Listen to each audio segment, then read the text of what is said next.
grid. So we've now got then the final minutes to be counted down. Then the cars are going to be released and will be in business for round 19 of the FIA Formula 3 European Championship, a last opportunity for the drivers to get some warmth into the Hankook rubber on which they run.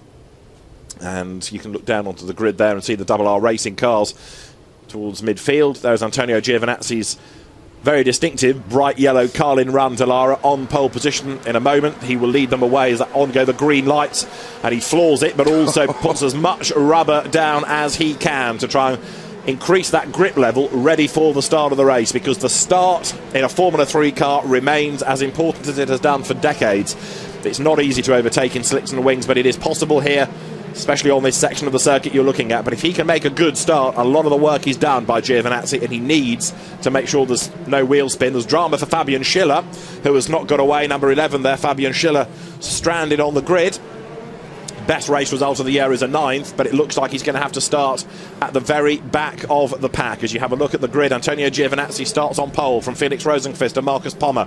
Jake Dennis is 4th. Then it is Charles Leclerc, Lance Stroll and Alex Albon 7th. George Russell's 8th ahead of Mikkel Jensen and Maximilian Günther rounds out the top 10. 11th after his grid drop is Nabil Jeffrey ahead of Santino Ferrucci and Callum Eilert. Brandon Maisano is 14th on the grid ahead of Sergio Seti Camara, Arjun Maini, Ryan Tfita, Raul Heimer, Julio Moreno and Dorian Boccolacci. A long way back for him, only 20th. 21st is where you find Sam McLeod ahead of Pietro Fittipaldi.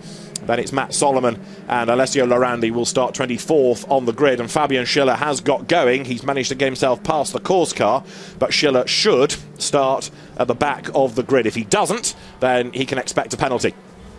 So the field now working its way around the middle part of the lap. You come round the back of the paddock through the Hugenholtz Bocht, named after John Hugenholtz, the circuit's designer, and then power up through Hunsrück, the left-hander of the Rob Slottermacher Bocht, the great Dutch touring car racer of the 60s and 70s and master of skid pans, has his own BMW driving centre still here to this day. That is the circuit. At the very top left is the famous Cheviac corner. Then you get towards the end of the first sector, turn right at turn 8, drop down towards the Renault corner, up a short straight towards the hairpin at the Vodafone Bocht, speed building all the way down to the Audi chicane towards the end of the lap, and then it's the double apex right of Kumho and Arie Luijendijk corners that bring you round on to the pit straight. And a good run through that last sequence of corners sets you up nicely for a run up the inside as you get down to the Tarzan hairpin. That is the plan at any rate. But first of all, they've got to get round there safely on the opening lap of the race. The drivers make their way up onto the grid. The teams can do no more. Now their efforts over free practice and qualifying to get the optimum setup is done. It's down to the drivers to deliver the result. And in race control, there is a deep intake of breath as they get ready for round 19 of the FIA Formula 3 European Championship, when the last car slots into place on the grid that now should be Fabian Schiller. Will be good for the start. The last qualifier was Peter Lee. But, as I say, now with the problems that Schiller's had getting off the grid, he should slot into place at the very back of the pack, the regulation being that if everybody gets past you, you must start from the rear. And looking down, yes, he is doing just that. Look at the blue car that's arriving at the very back. So Fabian Schiller will slot into place last of all, and then the green flag will be given. That's the indication that everybody is where they should be.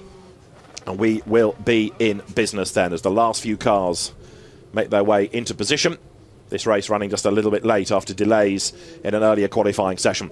Round 19 of the FIA Formula 3 European Championship from Zandvoort. David Addison and Dave Richardson with you as we get ready for 23 laps of racing then. The drivers look towards the lighting gantry. 5 red lights will go on. When the lights go out, it's going to be blast off at Zandvoort, which is now who makes the best start. An absolute great getaway by Giovinazzi, but Rosenqvist away very impressively as well. He tried to get up the inside. Giovinazzi covers the move. Rosenqvist has nowhere to go. Charles Leclerc has gained one spot. He's on the outside line as they head down towards Tarzan. But crucially, Giovinazzi has made the move and Leclerc gets forced out wide. He's going to drop to 5th if he's not careful. Round the back of the paddock they come. Through the Gerlachbocht, down towards Hugenholtz then for the first time. You've got to be so careful here, especially on cold tyres. There's limited runoff. And then it's back on the power, up towards Hunsrück for the first time. You can see the heroes trying to be brave round the outside. It's trouble-free thus far as the cars now swoop uphill, heading towards Cheviac for the first time. and Giovinazzi is starting to get away. Wonderful shot of the circuit there as they head uphill. This is Cheviak through the right-hander and then towards the tight infield section through the next corners. But Giovinazzi, look at that, what a great first half of the first lap. It was fantastic from Giovinazzi. Jake Dennis didn't get a brilliant start, but what's really, really pleasing, as we were talking so much about driving standards right at the very start of the race, everyone has come through the laps so far without damage, without problems. So that's great news. Antonio Giovinazzi leads then and has got a fantastic start and is already gapping P2 ahead of him. So a brilliant start from Antonio Giovinazzi. Jake Dennis is under investigation for jumping the start. The British driver is under investigation. He might have been slightly out of position rather than on the move, but either way, he's under investigation. So Jake Dennis's important point scoring, he hopes, race could just be unravelled here. We'll keep an eye to that in a moment as the cars work their way up towards the end of lap 1, at the end of which Giovinazzi leads. Rosenqvist lies second as they come over the timing line. Marcus Palmer is third. Fourth is Lance Stroll, good getaway. Fifth is Leclerc, having dropped back. Sixth is Jake Dennis. George Russell is seventh. Santino Ferrucci is in 8th place. Ninth is Mikkel Jensen. And there, round the outside, Max Günther has a go against Nabil Jeffrey. But that's for 11th, and Jeffrey gains the place. Nabil Jeffrey through on the inside. Good move by the Malaysian. Now, that was somewhere where you said if you can get it right up the inside through there, it's very, very tight. And if you hung out on the outside, then hopefully you're always going to make that overtake work. And there's contact there. The first real drama of the race. Bodywork has gone off one car. Now, was that Alessio Lorandi or was that Raul Hyman? It was Alessio Lorandi who has turned it, but I think he got a nudge, didn't he, from Julio Moreno, and that turned Lorandi around. So did Moreno escape? Looks like he did. And Jake Dennis is getting a drive-through penalty for a jump start. Have a look at this. Moreno sees a gap, but the gap closes. And actually lucky not to involve anybody else, because just look at the traffic jam behind. Moreno there, escape being done at the back. I'm not sure whether you could necessarily say that either driver was at fault, though. When Moreno went for that, there was a gap. There was a gap, and he was halfway alongside, wasn't he? Yeah. Well, that's Lorandi rejoining, but he's going to have to make a pit stop for a new nose. But significantly, Jake Dennis in 6th place has got a drive-through for a jump start.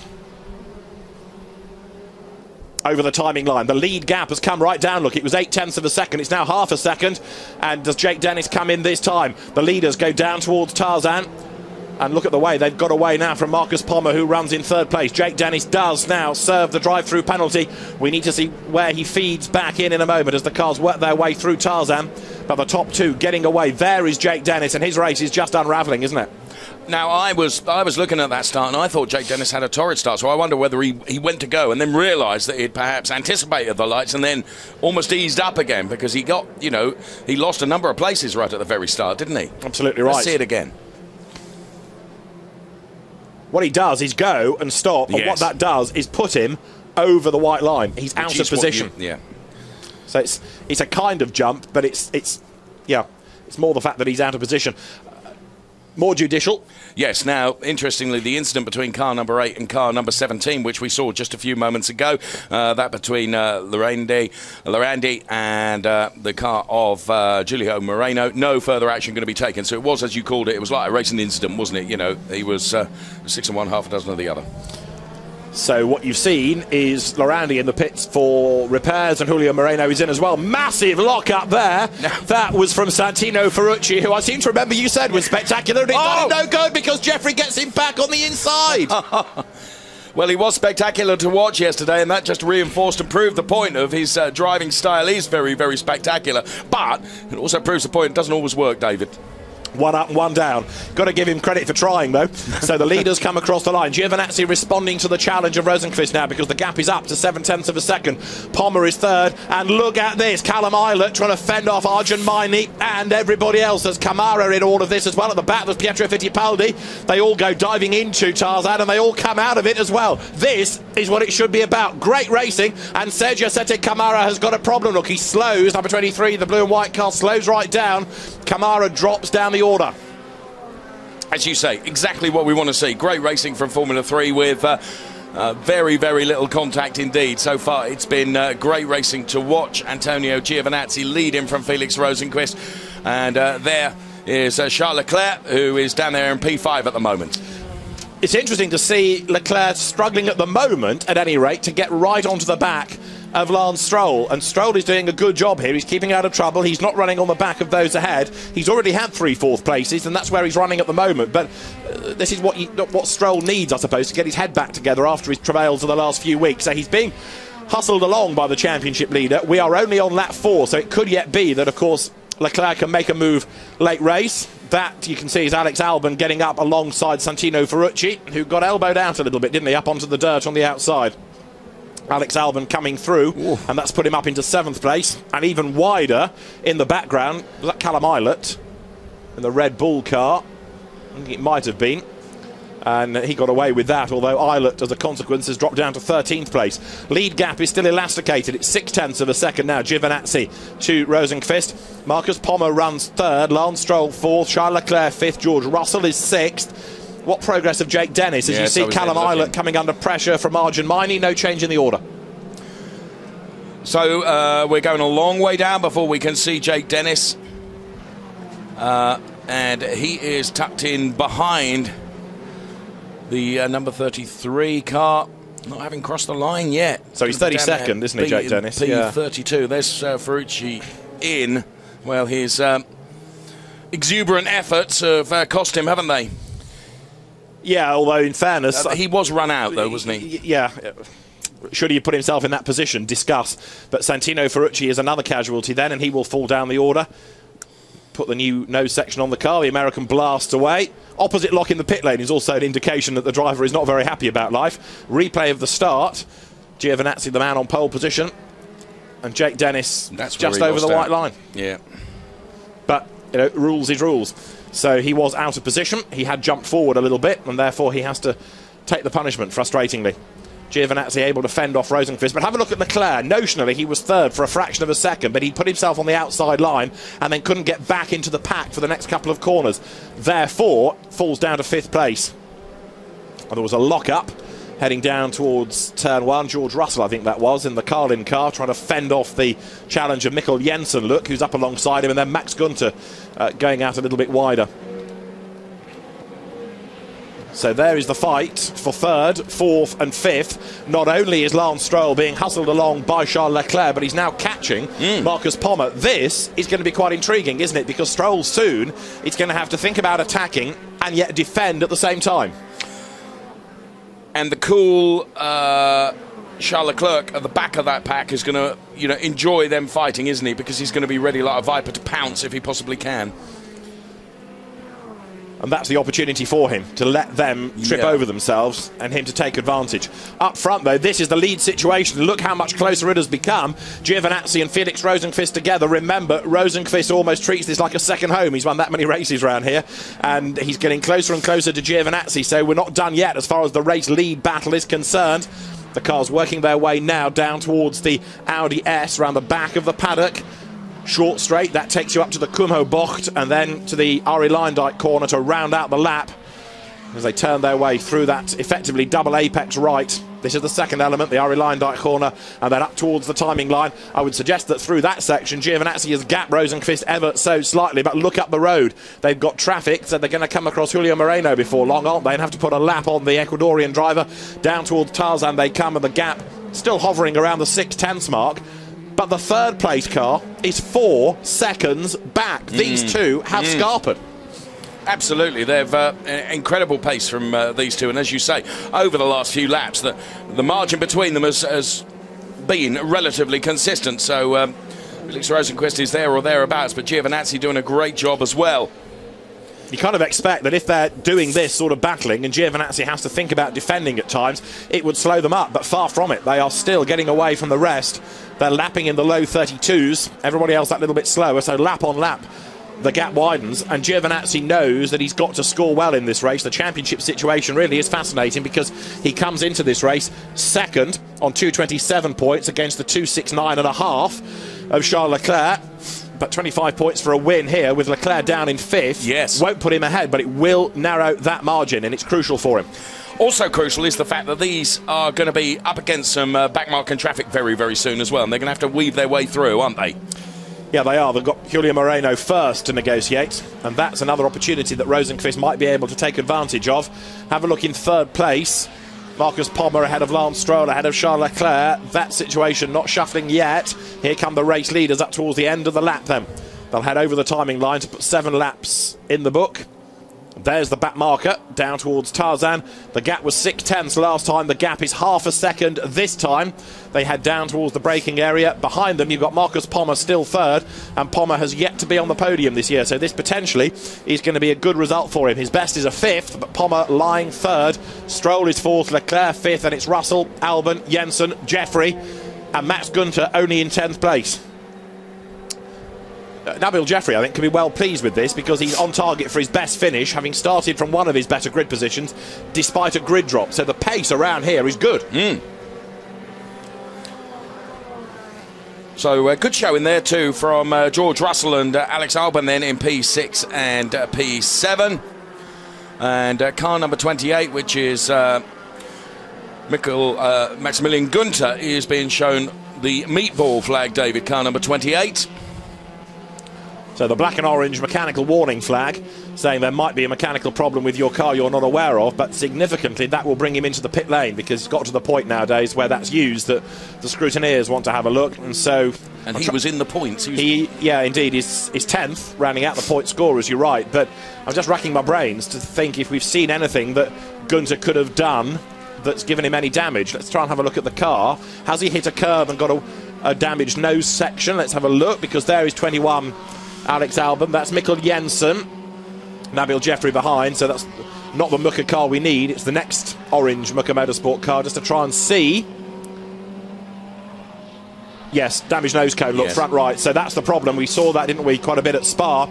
So he's, I suspect, hit a curb quite hard, run wide, rattled the nose, and there it is. Look, you can see the meatball flag being hung out from the pit wall. The message will get through. Günther knows there's a problem anyway because the aero has changed on that car. It's not as drivable anymore, and what he's trying to do is fend off there the battle down towards the Tarzan hairpin, which involves Brandon Maisano, then there's Callum Eilert and Arjun Maini, and they're all now queuing up looking for a way past him. Big lockup by Callum Eilert there as he gets to the Hugenholtz Boch, but he survives. He's got Arjun Maini behind him. Arjun Maini, the Indian driver for Van Amersfoort. And the cars come over the brow of the hill, out of Hunsrug, down towards Cheviac. But Max Günther there is going to be heading for the pit lane at the end of this lap, really. Leaders over the line last time. Giovinazzi had pulled another couple of tenths on Rosenqvist, but as you say, that gap has been elasticated. It's been going one way and then another, hasn't it, over the last few laps. There's very, very little between them. 132.371, 32.586 from P1 and P2 last time around. Yeah, Giovinazzi gets close, sits in the dirty air, has to drop back, then he can speed up again. So there you can see the damage on Maximilian Günther's front right corner. And it is that the scrutineers want to have a look at. Little shards of bodywork flies, it skims along the ground. Super slow-mo there, showing you the load under which the cars and therefore the aero runs. Is he in this time? The leaders go through. The gap is 0.7 of a second. Now, where's the best battle going to come from? It's this, isn't it? The Brits, George Russell versus Alex Albon. There's a yellow flag somewhere because we've got a car or two cars off within track sector 11 and 12. So there's an issue out towards the end of the lap. We'll pick it up in a moment. Günther has pitted this time. So that's another driver from the top 10 on the grid whose race has just been compromised. Oban we looked at then. This, I suspect, is the reason for the yellow flag. That's Fabian Schiller, who got away at the back, remember, running out of road, coming into the Audi S, getting away with it. Onto his tail comes Nicholas Pola. But the yellow flag withdrawn now, so the road clear once more. We're on lap 10 of what's been a relatively calm first race, hasn't it? Giovinazzi leading the way, and Rosenqvist doing everything he can to try to unsettle the Italian ahead of him, but for the moment he just can't find an answer. No, absolutely. Giovinazzi seemingly has got it all very, very well under control at the moment, hasn't he? And both of these, of course, experienced Formula 3 drivers. They've been in the championship for effectively 3 seasons now, and Giovinazzi's also had his spell in British Formula 3. Felix Rosenqvist knows the cars, the circuits, many of the teams, and as he comes over the timing line, for both of them you can put the argument that it's make or break season. Yes. Yes, you're absolutely right. So Giovinazzi, Rosenqvist, Pommer, then it's Stroll, Leclerc, Russell and Albon running in P6 and P7, then it's Jensen is P8, but that is the leading car at the moment. Absolutely nothing bar 5/10 between them. But whatever margin there has been between P1 and P2, you always get the impression that Giovinazzi is not feeling pressured at all. He's driving his own race and he seems very, very comfortable and content there at the moment and isn't being harried by Felix Rosenqvist. Through Cheviot, great corner that, the road drops away. Again, it's part of this old school element to the circuit. It's got undulations. It's not like a modern circuit that sometimes can be flat and featureless. Even though you think that Holland is fairly flat, here it does have rises and falls.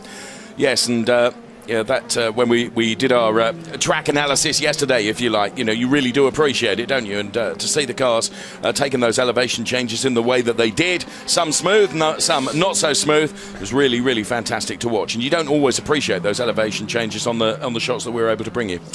And here's another one. Look at the banking into that chicane. So it is a bigger test for the drivers than perhaps you anticipate this circuit when you just look at the track map. Here towards the Kumho box, they come up towards the end of lap number 11. Frustration now for Rosenqvist because Giovinazzi is being able to maintain a pace and not crack under the pressure. However, the gap between second and third is coming down ever so slightly. Not by much, but it is creeping down. Pommer goes over the line. He's just taken another 4/10 out of them. So by the end of the race, if he carries on like this, Pommer has a chance of being up with Rosenqvist. We're on lap 12 out of 23, and he's now got 3.4 seconds to make up. If he can carry on taking 4/10 out per lap, he could be up there, should be up there by the end. There is Pommer in the background, and he's being helped now by the fact that he's getting away from Lance Stroll.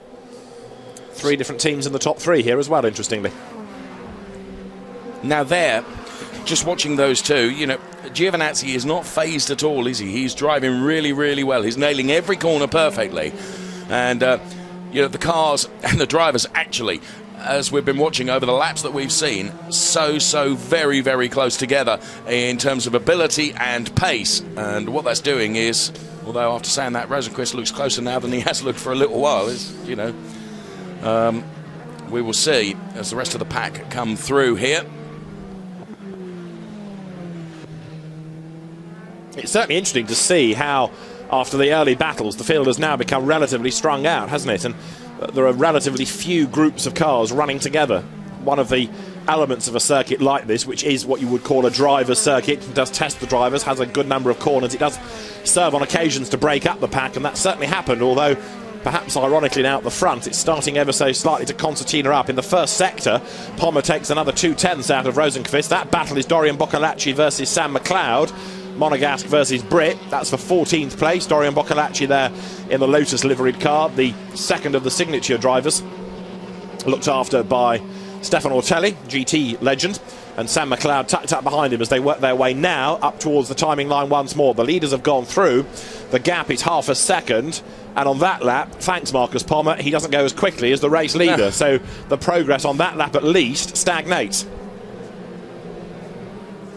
Out of Tarzan, that yellow line painted on the road says that it's the start of one of the DTM slow zones. Doesn't affect Formula 3 life. This is what's going on up front, and in the first sector, Rosenqvist quicker again. Interesting. So is Rosenqvist now beginning to turn the wick up? Where are we? About half distance in the race, aren't we? And you were mentioning that Tarzan corner, and again, it was standing near that corner that you realise that corner really is banked, isn't it? And so many elevation changes around this circuit. There's the race leader, Antonio Giovinazzi then, and is Felix Rosenqvist now finding something from somewhere to just begin to pile the pressure on Antonio Giovinazzi? And then Pommer was 3 seconds behind this P1 and P2, but was gradually clawing his way ever closer. Across the timing line they come. The gap was 5/10 last time. It stays at 5/10, so it's very, very similar, even though there are parts of the circuit now where Giovinazzi is seeming to lose out a little bit to Felix Rosenqvist, who's getting a bit closer. The other aspect of all of this is that as the day wears on, we're now approaching 11:05 local time, the temperature is going up, and the ambient temperature, therefore, when it gets warmer, has the effect of sapping the power of the cars just a little bit. So Rosenqvist, and it's the same for everybody, admittedly, but Rosenqvist now is going to have to try and do this by guile and put some pressure on Giovinazzi, because he doesn't have any kind of performance advantage, and the ultimate pace of the car starting to ebb away. You can see that by the fact that we hardly have any improved sectors now as the temperatures warm up, and that has that negative effect on the cars and on the amount of power. The leaders work together. There's one off the road there, and that would have been a back marker ahead of the race leaders, look, that have negotiated their way through. So where's that? That's sort of down at the Renault Bocht up towards the Vodafone Bocht. Who hasn't completed their last lap? Got a feeling that might have been Julio Moreno. It is. Moreno, who's already been involved in one skirmish and had a pit stop, has now lost it. He should be able to rejoin from there, but that's that set of tyres gone for a Burton. You can see the amount of rubbish he's picked up. How did he get there? By too much speed. Lost the back, didn't he? Yes, there was no assist in that, was there? No. It was just too much, and then, as you say, that set is utterly ruined, isn't it? And his race was compromised anyway, but now it's well and truly shot. Leaders go through 0.6 of a second. Now we're on to lap number 15. We're getting towards the business end of this race. If Rosenqvist has been thinking about looking after tyres, and being an expert at this, he could have done that, because temperatures are going up. He will appreciate needing to look after the rubber. Now perhaps is the time to start pushing. Has he asked as much out of his Hancooks as Giovinazzi has early on? Well, over the next few laps, we're perhaps going to be able to get an answer to that. The rest of them all gapped. It's Giovinazzi, Rosenqvist, then it's Pommer, Stroll, Leclerc, Russell, Olban, P6, P7. There's Pommer in third place. He's 3.2 seconds back, but he's not being consistent enough in his pace, I'm afraid. Right. He's not bringing the gap down like he was. But if he can get on the podium, that will be something unlocked for Pommer. You can see how hard he's working there. The car sliding around as he really works the tyres. But Pommer for the podium would be overdue, and it would be a good result mentally. Lance Stroll running in fourth ahead of Leclerc, then Russell, then Albon, Jensen, Jeffrey and Maisano to round out the top 10.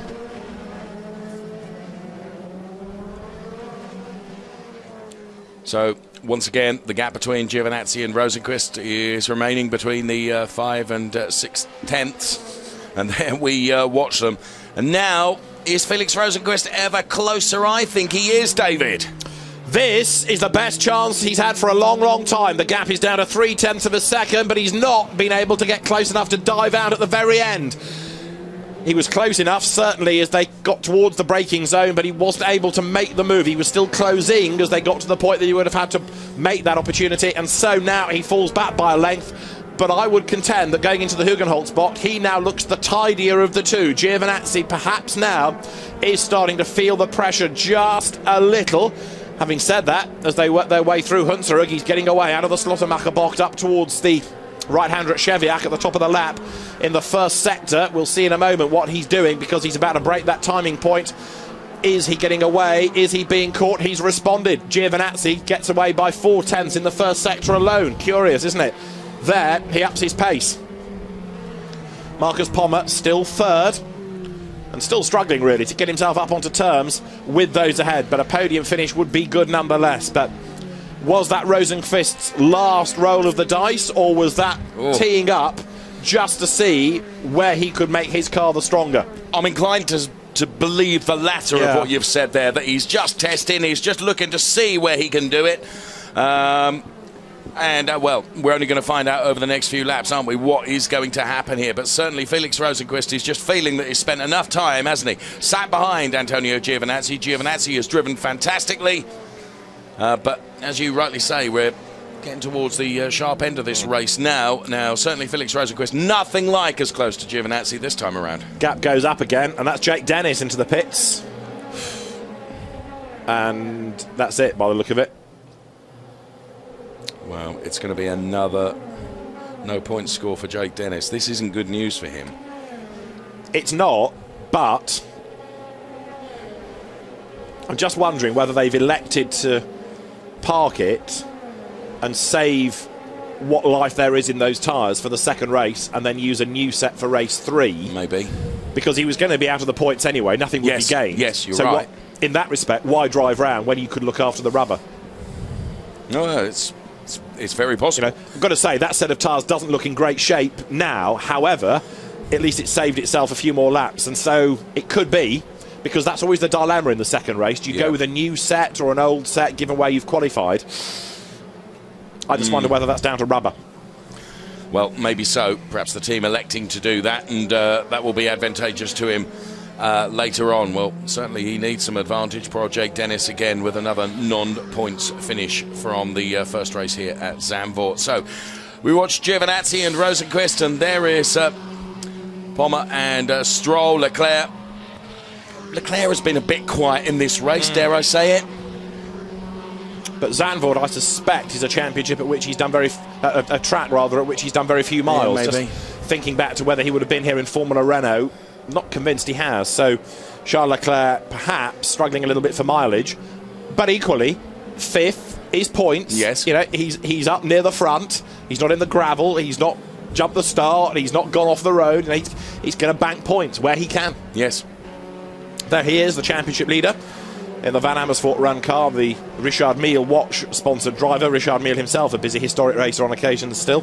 And with his nice fleet of cars, now backing Charles Leclerc, who is on lap 18 out of 23. 17 are done. And Leclerc couldn't really stay with Lance Stroll, could he? That gap was opened up over the last few laps, surprisingly. There's Alex Albon in 7th place, hunting down George Russell, but nobody in this race seemingly finding it easy not even to overtake but even stay with cars. The battle packs that we've got used to seeing have certainly opened up as the race has gone on. Yes, and I wonder whether that's a part because of what you've said, the rising temperatures as the time changes now and the power dips off just a little bit.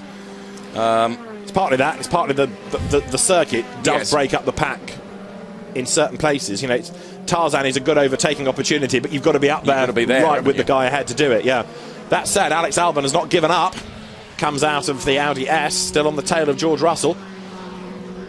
In the first sector of the lap, he was slightly slower. In the second sector, slightly slower again, in fact. So Albon, in this final sector, needing to do the hard work, gets a good run out of the Arie Luyendyk box. The leaders go through Tarzan. The gap's down to 0.4 of a second again as we start lap number 19 now. We have got 4 laps to go, or 7 minutes remaining. Albon then just taking a look at the inside of George Russell. You know, I recall from Norris Ring where we really saw his feistiness, if you like, where he was always prepared to try and have a go. It didn't always pay off for him, it has to be said, but car number 26 then, that'll be Ryan Tvita, being shown that meatball flag for another a potential problem on the car. Wonder if that's another wobbly nose that needs addressing. It is. Look at that. There it wobbles into the pit lane. Yes. As if you scripted that. Absolutely, yes. Another nose job is needed. So down the pit lane comes Ryan Tvita. Hashtag wobbly nose for Tvita. Right, in he comes. And he was way down anyway, sad to say. Are they even going to put him back into the race with that? Because for the sake of 3 more laps, they might as well just park that and keep the limited life left in the rubber, mightn't they? Yes. Where these drivers adapt, that's well broken, isn't it? You can see that the support mount's gone completely on the left-hand side. Where they're doing it, I'm not entirely sure, but you know, it's by running wide. Whether it's at different parts of the circuit or there's one corner that's the real trouble zone, hard to gauge. But Tvita is out of the race, that's for sure. So that car retired from this race then, as you've suggested, saving what little life there is left in that rubber as we reach the closing stages of this race that is being led by Antonio Giovinazzi. And whatever we may say about it, it's been a convincing performance from him, hasn't it? Yeah, I mean, we've only seen one tiny little slip here a couple of laps back when he ran slightly wide. Other than that, not a wheel wrong. It was a good start. Rosenqvist, in fairness, made a good start as well, but Giovinazzi was absolutely ruthless in his defence, wasn't he? Came right across the front of Rosenqvist. And Rosenqvist, again now, struggling to be able to get near enough to apply any pressure to force a mistake out of Giovinazzi through this section of the circuit. difficult to stay with the car ahead with the aero working as it does. We are on lap number 20 out of 23, and for Antonio Giovinazzi it looks as though a 4th win of the year will be heading his way, barring a disaster. Yes, I think you're absolutely right. I think Rosenqvist's best opportunity we saw a couple of laps ago, and he wasn't able to make it count. And whilst we both thought perhaps at that time he was just testing to see where potentially he could try and make a move, I'm not sure he's going to get the opportunity to be that close once again. So Giovinazzi leading now. Last time around the gap between them was up to 8/10, so if anything Giovinazzi looking ever stronger, and Rosenqvist with nothing to answer back. Situation back is P3 Pommer, then it is Stroll, Leclerc, Russell and Albon remain in P6 and P7. Leaders over the timing line. Last time it was 0.8 of a second. This time it's down to 0.7, but Rosenqvist not close enough. He knows that Tarzan is the one place he can make that move, but he also knows he's running out of laps, and he also knows that he's not near enough. No. So is he now going to have to settle for second place? That's the other aspect of this. It's race 1 of 3. Rosenqvist is savvy enough to realise that he needs points. OK, he'd like more for the win, but is it worth risking second place against not scoring at all if it all goes wrong? It isn't. There's no question about that, you know. And I think actually, you know, we've talked about the experience that actually both of these drivers have. You know, there has got to reach a point where Felix Rosenqvist thinks, do you know what, I'm just going to get this home and bank those points. In which case, Antonio Giovinazzi kind of gets a free ride to the end, even though he's still got to do the job properly and not put a wheel wrong. He is doing a good job. He is not putting a wheel wrong. Felix Rosenqvist runs second. Rosenqvist with 20 career victories in Formula 3 to his name in the championship, hustling on there behind. He's not given up. If an opportunity does present, he'll seize it. And look, he's closing a little here under braking as they work their way down to the Audi S. Through that right, through the left, and now the sprint up towards the right-hander of Kummerboch, the first of the two elements really of this long right that loops them back round onto the start and finish line. Here they come, but again Rosenqvist, even though he looked fractionally nearer, he's not close enough at the end of lap 21. 2 to run as they come over the timing line. A flying lap is 1.5 minutes. There's just over 2.5 minutes on the clock, so we should just about get everything in coinciding with the time. But Antonio Giovinazzi here, dare one say, back to his best after a few bleak races. I think you're absolutely right. He, barring one small error, as you said early on, he's not put a wheel wrong. Rosenqvist has been able to take absolutely nothing to him apart from one opportunity where he got within 3/10. It's always been 6, 7 tenths, and now it's up to 9 tenths between them. And, you know, it's very visible there. The gap between P1 and P2 now is ever increasing. So Giovinazzi really having driven a fantastic race and has been completely and totally untroubled. A lot of it was down to the start, and you saw how much he understood the importance of that with the way that he got off the line on that warming up lap. He put all that rubber down. Relative to Rosenqvist, it wasn't a stunning start. I mean, Rosenqvist was away very well. Otherwise, Giovinazzi wouldn't have needed to block quite so resolutely on the way to turn 1.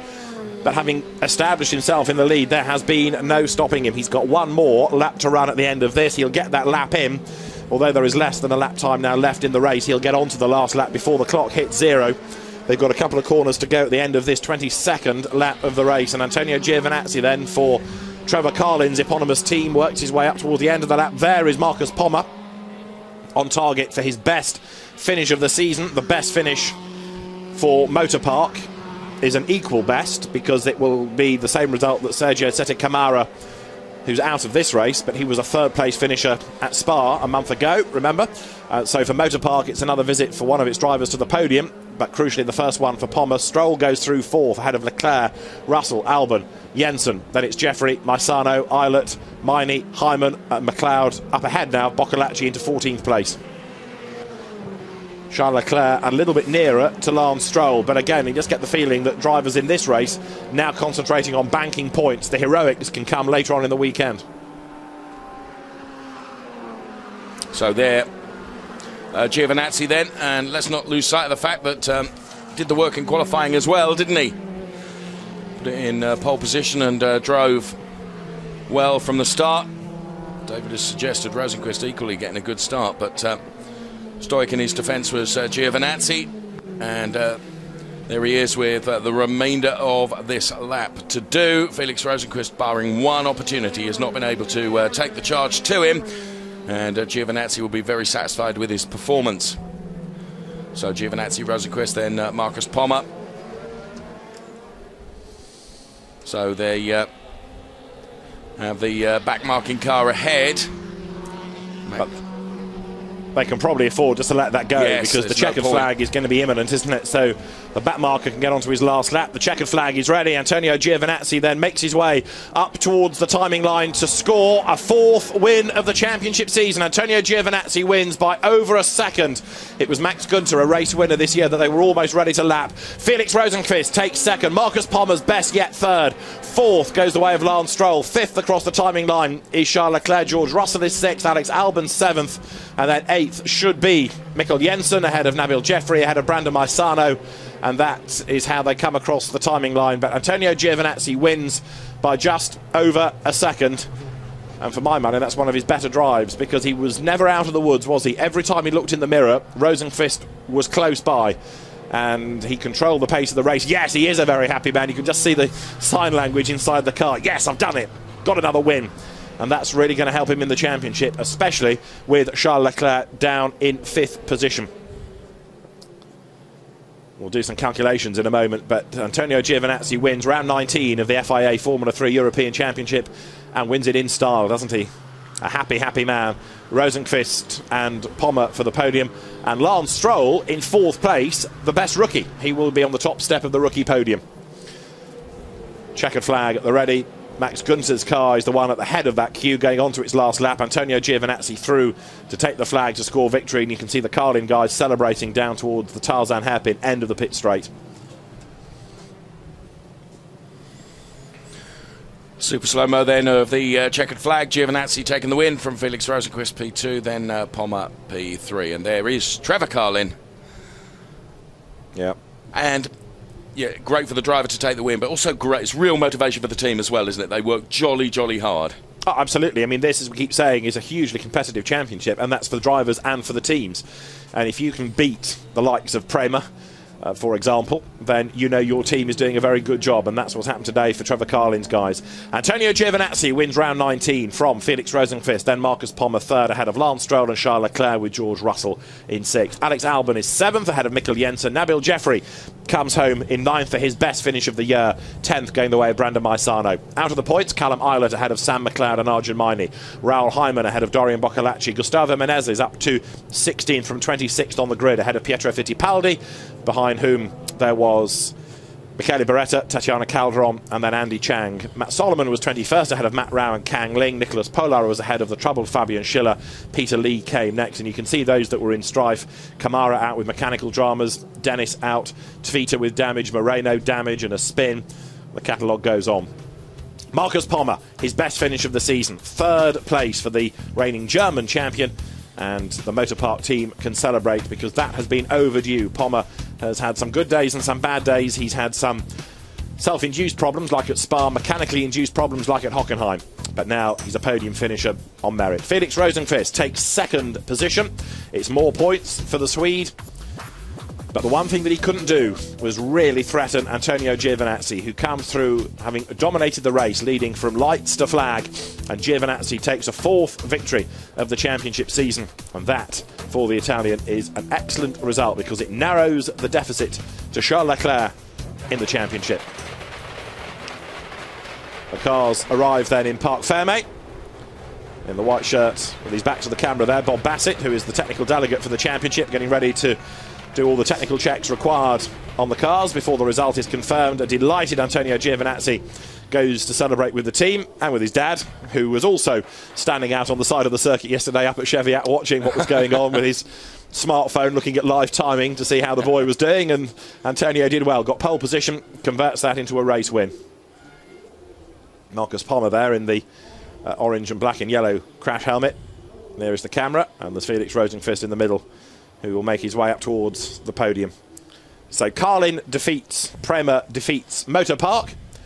3 different squads represented then in the top 3. And the drivers in a moment will make their way up to the podium itself, ready for the celebrations. We get 2 podiums with the rookies as well. But this is how the championship now looks, with Giovinazzi closer to Charles Leclerc. Rosenqvist is still 3rd ahead of Dennis. Russell is 5th now, ahead of Alex Albon. Max Günther is the one who loses out, goes from 6th down to 7th, ahead of Mikkel Jensen, Lance Stroll and Santino Ferrucci, rounding out the top 10. Another race to come this afternoon here at Zandvoort, because race 2 is in its traditional Saturday afternoon slot, and then race 3 tomorrow. It is 20 to 4 local time that the lights will be extinguished to get race 2 underway this afternoon. 20 to 4 local time. Antonio Giovinazzi then goes back to further congratulations and will make his way up the steps to the podium in a moment. But Antonio Giovinazzi understands the importance of that victory, narrows the margin against Charles Leclerc, and Antonio Giovinazzi in his 3rd year of racing Formula 3 cars, trying to catch a rookie. He was in strife at Monza, he was in strife at Spa, he had his moments at the Norris Ring, but it's all come good in race 1. And Antonio Giovinazzi, atop the car, gives that win to the Carlin engineers. And there we see him continuing to celebrate. As you made point, crucial that both Giovinazzi and Rosenqvist this year have got to do it. And, well, Giovinazzi is banking max points from race 1. As David has said, race 2 to come up this afternoon and later this afternoon. So the engineers and the drivers have some relaxation now. But here is the podium. In the yellow overalls, Antonio Giovinazzi. To his right is Felix Rosenqvist. To his left is Marcus Pommer. And we have the Italian national anthem to hear.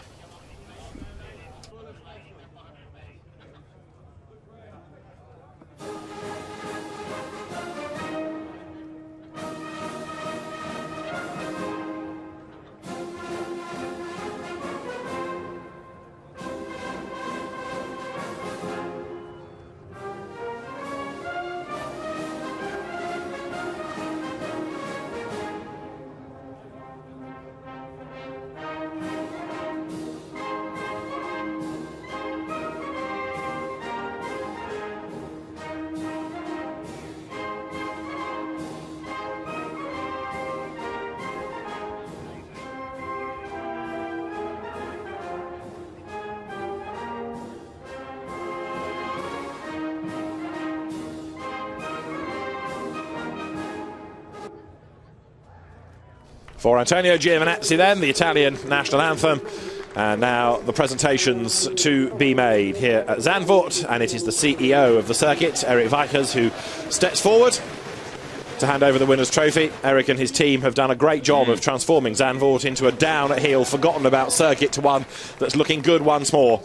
And he hands over the trophy to somebody who knows the Zandvoort podium intimately, Felix Rosenqvist. And there, Christoph Stucki from Hankook hands over the trophy to a relieved Marcus Pommer. I think I said during the race that result's been in the post, but finally it's been delivered. That 3rd position is overdue, but it's been a result that's been anticipated because Marcus Pommer is no slouch, and Motor Park moving up to this championship and therefore racing at this level for the first time this year. The drivers all huddled together on the top step for the photographs. The Carlin trophy there for the mantelpiece by dint of being the winning team once more, and the ubiquitous Henkel Trocken is now to be used largely against Antonio Giovinazzi, but I think when you've just won a race you don't really mind, do you? No.